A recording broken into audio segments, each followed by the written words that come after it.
Itu yang respon awal. Jadi saya hitung itu waktu itu seandainya saya paksakan harus turun pada tanggal 22 ini tidak lebih dari 22 kabupaten. Oleh karena itulah kami kemudian ilmu provokatornya turun. Muncul gitu loh. Wah, ini saya buatkan surat resmi kepada seluruh. Salam sehat selamat dunia akhirat. 1 jam saja biar paham. Assalamualaikum warahmatullahi wabarakatuh. Salam Waalaikumsalam sehat dan selamat dunia akhirat. Kita jumpa lagi di podcast Muhammad Toha Official. Kali ini edisi yang sangat spesial karena kita mengundang 2 orang ternama akhir-akhir ini, ya, ternama akhir-akhir ini yang mengguncang Jakarta. Ya, mengguncang Jakarta. Ini ya hasil dari 2 beliau inilah. Jadi sebelum kita bincang-bincang, sebelumnya saya akan sampaikan bahwa ini episode Muhammad Toha Official yang ke-100 dan ulang tahun yang 1 tahun. Oh iya, Ya, spesial. spesial. Ya. Ulang tahun yang 1 tahun dengan viewer atau ini sudah hampir 5 juta. Wah, 5 juta. luar biasa. Kemudian subscribernya baru puluhan ribu sih. Ya, belum ratusan. Jadi ini spesial, juga spesial bagi desa, terutama kepala desa, karena ini hari-hari ini adalah hari ulang tahun memperingati terbitnya Undang-Undang Desa, Undang-Undang Nomor 6 tahun 2014 yang dirayakan kemarin dengan penyampaian aspirasi, ya, bukan demo ya, penyampaian aspirasi di Senayan, di DPR RI. Nah, untuk kedua orang ini nanti bisa memperkenalkan diri karena ini juga spesial. Spesial menjadi legasi tonggak sejarah bahwa desa itu harus maju dan sebagainya. Ini nanti kita bincang-bincang sama kedua beliau ini yang punya komitmen luar biasa. Silakan Mas Pandoyo dulu, monggo. Terima kasih. Assalamualaikum warahmatullahi wabarakatuh. Waalaikumsalam. Memperkenalkan, nama saya cukup singkat saja, Jawani karena Jawa Tulen, nama Pandoyo. Secara kebetulan di Pati ini dipercaya teman-teman sebagai Ketua Umum Paguyuban Solidaritas Kepala Desa dan Perangkat Desa Pati atau Pasopati. Kemudian di aksi 17 Januari kemarin secara kebetulan saya penggagasnya. Secara spontan mengambil nama Kades Indonesia Bersatu KIB yang tanpa pernah saya duga-duga menjadi begitu viral.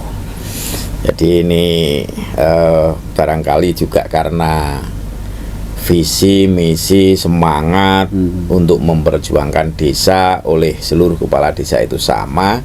Jadi akhirnya dalam waktu sekejap pergerakan dimulai 7 Desember, 17 Januari itu sungguh di luar prediksi saya secara pribadi. Saya ditemani ini Pak Keswo, diperkenalkan Pak Keswo. Pak Keswo, enggak Pak Keswo? Ya, terima kasih. Assalamualaikum warahmatullahi wabarakatuh. Waalaikumsalam. Saya nama Keswo, cekak sudah, cekak pol. Nama Jawani artinya nggak ada artinya namanya. Berasal dari Kabupaten Kudus, kebetulan sudah 2 periode jadi Ketua Paguyuban. Ketua Paguyuban. Nggak pernah ganti. Mau ganti, nggak ada yang mau ganti. Itulah uniknya. Ya, uniknya kemarin. Kemarin pilihan pun ya sangat dipilih, saya malah nggak ikut pemilihan, malah jadi. Udah urusan mereka. Ini aneh nih, nggak ikut pemilihan jadi itu Jadi aneh. teman-teman ya udah pakai saja pada waktu itu. Kebetulan di Kudus saya itu desa yang paling muda, Pak Tua. Desa yang paling Muda. Desa Pemakaran, hasil pemakaran tahun 2005. Itu dari Desa Lambangan. Pemekaran Desa Lambangan, desa saya Berung Genjang, paling muda. Yang mengkarkan saya sendiri, yang ada si saya sendiri sampai sekarang. Yang memekarkan, yang mengkadesi. Iya, yang mengadakan saya sendiri sampai sekarang. Alhamdulillah masih dipercaya oleh masyarakat dengan memang penduduknya sedikit Pak Tuhan, ya di sana. Nah, sejak dari dulu memang kita concern untuk bagaimana satu wilayahku, satu desaku bisa seperti desa-desa yang lawannya itu, sehingga ada pola pemikiran pada waktu saya masih kuliah. Saya masih kuliah punya pemikiran ke sana untuk saya desa ini, duku ini harus pisah dengan desa induk. Dia bilang gitu. Perjuangan 3 tahun. Ini flashback ke belakang desaku lah, perjuangan desa seperti itu. Desa, ya. Akhirnya 2000 kita jalan mulai sondeng-sondeng ke semua elemen. 2005 kita dijadikan desa definitif. Itulah cerita awalnya, sehingga muncul satu-satunya desa yang ada di Jawa Tengah yang muncul yang terakhir itu desa nama Beru Genjang. Berasal dari Dukuh Beru dan Dukuh Genjang. Itu kelasnya. Gitu ya. Kemudian dijadikan kades dan seterusnya sampai sekarang. Dan memang saya dari dulu kisah concern untuk hal-hal yang demikian. Pada waktu awal kades, wono hirup pikuk undang-undang desa, ikut sama beliau-beliau Pak Subtir. Iya. Kemudian yang kades kedua hirup pikuk kaitan dengan PP 43, motori Jawa Tengah sama Mas Agung dan teman-temanku. Hampir 1 tahun penuh kita untuk mengkonsolidasikan itu. Ini awal periode yang terakhir ada Pak Pandoyo. Iya, ayo kita Ikut gabung. lagi.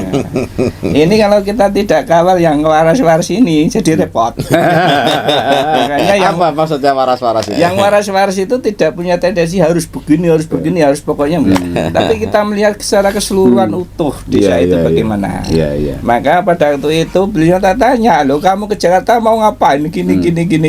Oh, sudah siapkan enggak kajian-kajiannya?" Iya. Udah kamu aja yang nyiapin kajian. Ini beliaunya seperti itu. Akhirnya saya kontak sama Mas Agung, ini kita yang tua-tua harus turun Mas Agung. Enggak turun merepot. Kita akan meninggalkan sejarah yang tidak baik. Bagaimanapun yang aktif dan tidak aktif itu akan meninggalkan sejarah yang tidak baik apabila revisi ini tidak mengena pada desa. Oke. Prinsipnya itu. Ya. Jadi begini, ini saya jadi host ceritanya. Jadi bukan jadi anggota DPR ya. Ya. Apalagi jadi yang kemarin bersuara di panggung kita. Ini jadi host. Oke. Biar ini karena ada kesimpang siuran di masyarakat ya. Sampai ke perangkat desa, bahkan sampai masyarakat, bahkan sampai apa. Nah, karena yang mengkondisikan atau yang memelopori kemarin ke Jakarta demo itu kan panjenengan berdua dan teman-teman yang lain ya. Itu maksud saya nanti bisa klarifikasi ke masyarakat. Satu mungkin janjane tuntutannya apa toh. Yang kedua apa namanya sejauh mana sih perjuangan para kepala desa sampai saat ini begitu loh. Kalau saya melihat di Undang-Undang Nomor 6 2014 tepatnya 15 Januari ya. 2014 sampai 2014 sampai 2023 berarti kan sudah 9 tahun. 9 tahun. Oke, diperingati pada tanggal 17 Januari itu dengan ya gegap gempita dan kompak gitu kepala desa. Itu menandai keluar biasaan kita. Nah, peringatan itu sebenarnya sudah disampaikan oleh Pak Menteri juga kan, peringatan 2015 sampai 2022. Artinya kan dana desa, pemberlakuan undang-undang desa kan mulai 2015 ya. Sampai dikunci di 2022. Itu kan sudah ada desa mandiri yang dulu 174 menjadi 6.238. Desa maju yang semula 3.608 menjadi 20.249. Desa berkembang 22.882 menjadi 33.000. Desa tertinggal 33.000 menjadi 9.000, turun kan desa tertinggal. Desa sangat tertinggal 13.000 menjadi 4.000. BUMDes 8.000 menjadi 60.000. Ini perkembangan selama 9 tahun itu kan sebenarnya luar biasa. Artinya itu kan apa namanya hasil jerih payah pemerintah tentunya dengan para kepala desa. Lah hasilnya sudah kayak begitu ya. Lah kemarin itu nuntut apa sih? Nah ceritanya begitu. Ini sebelum nuntut apa? Mak Bedunduk tiba-tiba bisa kumpul segitu banyaknya, caranya gimana sih kumpul gitu?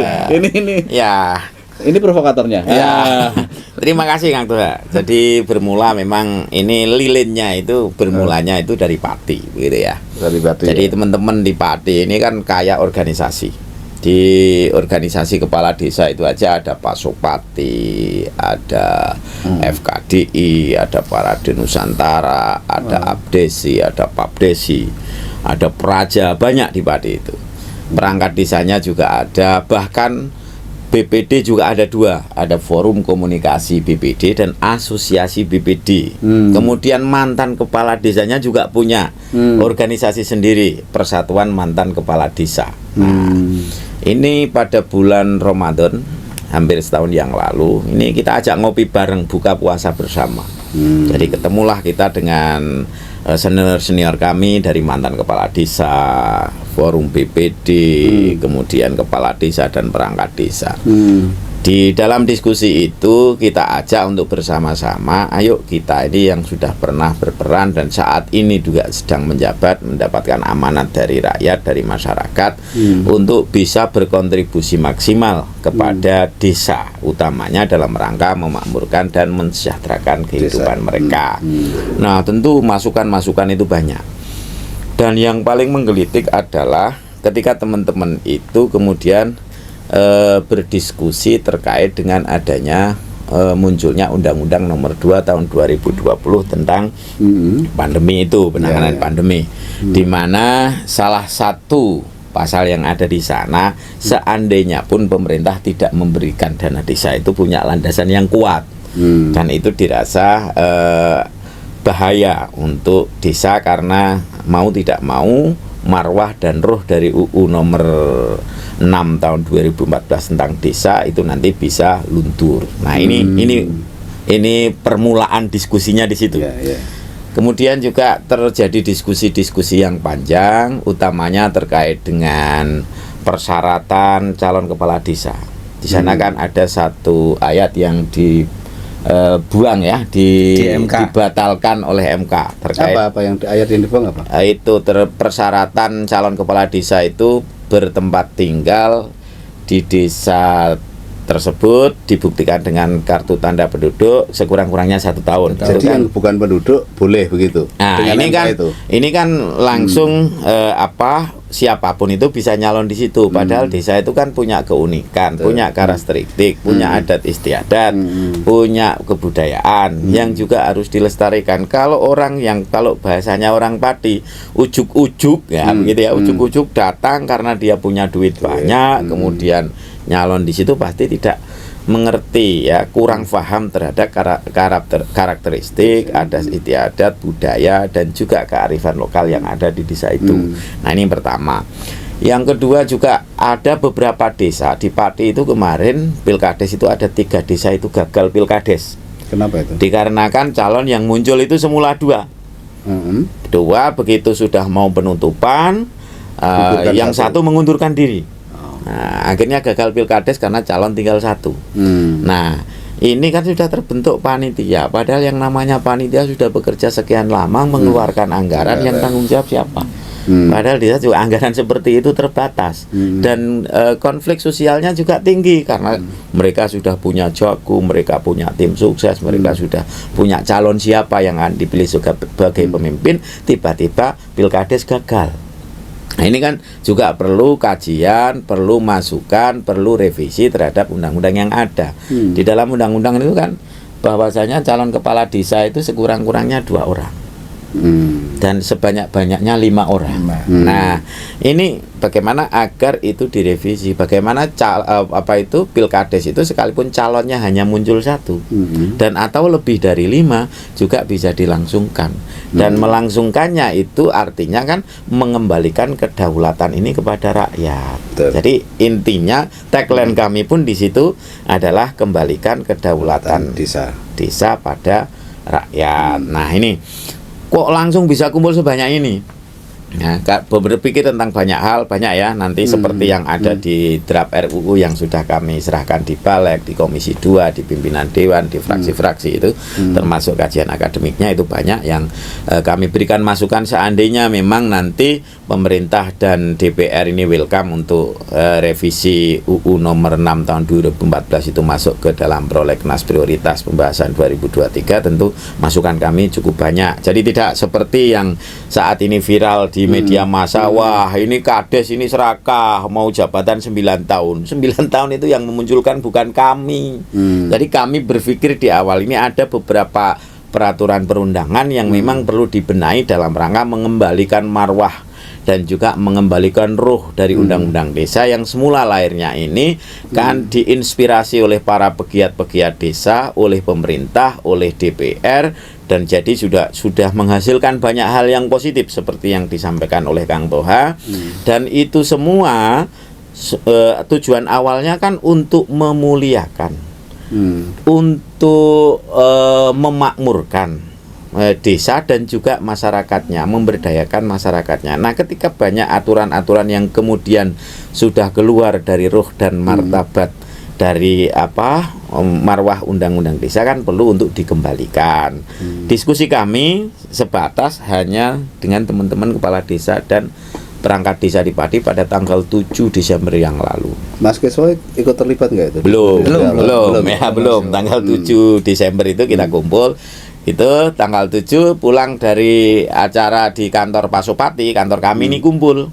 Kantor Pasopati dan kantor PPDI itu satu kantor. Ya, adminnya sama, kemudian petugas kantornya sama. Begitu pulang, saya pulang di rumah ini buat tagline, buat apa begitu. Terus kami sampaikan itu saya buat sebagai story di WA.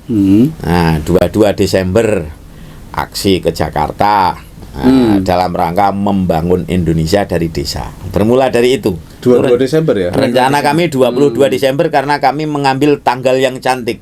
Ya. Jadi ternyata sebenarnya nggak betuntuk itu kan? Enggak, rencana udah kami lama ya rencana? Udah lama. Jadi 22, 12, 22 kan begitu.